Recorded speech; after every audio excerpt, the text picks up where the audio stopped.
मेरा आश्रम से बाहर जाना का था। जैसे ही मैं अपने गेट पर पहुंचा, मुझसे 10 से 20 फीट दूरी पर वह बालिका बंडेगढ़ क्षेत्र की ओर से आ रही थी।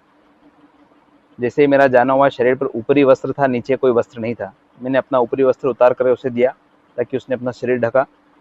शरीर उसका पूरा ब्लीडिंग हो रहा था, मुंह से कुछ बोल नहीं पा रही थी, आंखें पूरी स्वेलिंग से भरी हुई थी। जैसे ही मैंने देखा, मेरा मन वहां से आगे जाने का हुआ नहीं। मैंने उसकी मदद करने के लिए तुरंत ही 100 नंबर पर कॉल किया। 2-3 बार वहां से कॉल कटा, कोई व्यवस्था नहीं बन पाई। फिर तत्पश्चात मैंने वापस पुनः महाकाल थाने में जो हमारे कुछ लोग हैं, वहाँ उन्हें कॉल किया, उनसे फिर नंबर लिए सब, फिर महाकाल थाने में रिपोर्ट दर्ज कराई। फिर 100 नंबर पे पुनः रिटर्न कॉल किया। पश्चात पुनः करीब 20 से 25 मिनट में गाड़ी आई।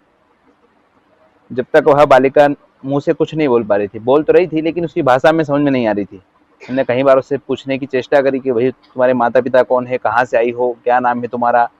हमने उससे ये भी कहा कि तुम यहाँ सुरक्षित हो, किसी प्रकार का कोई आपको डर नहीं है, अब आपका कोई बाल भी वाका यहाँ नहीं कर पाएगा। यदि आप अपना मोबाइल नंबर या माता पिता का मोबाइल नंबर कोई जानती हो तो आप यहाँ बिल्कुल निसंकोच होकर के नंबर बता सकती हो, किसी प्रकार का डर आपको नहीं है। लेकिन बालिका फिर भी भयभीत थी। जब 10-20 मिनट वह मेरे पास रही तो उसे मेरा विश्वास हुआ। जब भी कोई नया व्यक्ति गाड़ी के पास आता मेरी, तो वह बालिका उनसे बहुत भयभीत होकर के मेरी छाया में छिपने का प्रयास कर रही थी।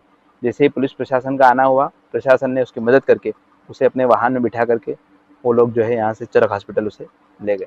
अच्छा, आपको कहीं लगा कि वो जो है लड़की लड़की जो है उसके साथ मारपीट भी हुई शायद? आके आपने बता रहे सूजन की है। आंखें पूरी स्वेलिंग से भरी हुई थी।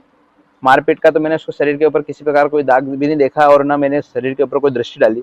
मेरा लक्ष्य सिर्फ उसकी मदद करने का था। मैंने उसे अपना वस्त्र, ऊपरी वस्त्र दिया नीचे ओढ़ने के लिए, नीचे पहनने के लिए। बाकी मैंने उसके शरीर पर किसी प्रकार का चोट का निशान नहीं देखा। आपने जब उसको पहली बार देखा, क्या वो बेहोश हो चुकी थी या फिर वो नहीं, मेरे चलते पास फिरते? बिल्कुल स्वस्थ थी, वो बोल भी रही थी, बातें भी कर रही थी। कहीं जाने के लिए बार बार किसी गांव का नाम, पूरी ऐसा उससे कुछ नाम बता रही थी। मैं समझ नहीं पा रहा था उसकी भाषा में कि वो किस क्षेत्र का नाम बता रही है। अच्छा, वो जब वो यहाँ इधर सामने से आती हुई दिखी, तो आपको लगा कि वो मदद मांग रही है इसलिए आप आगे आए हैं, या फिर वो अर्धनग्न दिखी इसलिए आप उसको मतलब मदद के लिए आगे आए? इसीलिए मैं आगे आया। मदद मांग रही थी। हाँ, बाकी उसने मुझसे कोई ऐसा नहीं कहा कि आप मेरे को मदद करिए। जी। मैंने उसे कुछ पैसे, नकदी पैसे 100-50 रुपये भी दिए हाथ में। और फिर जो मुझे ऐसा लगा कि यह कहीं से है और भयभीत है। फिर मैंने पुलिस प्रशासन से मानवता को एक्सप्लेन देखते हुए। किया। जी।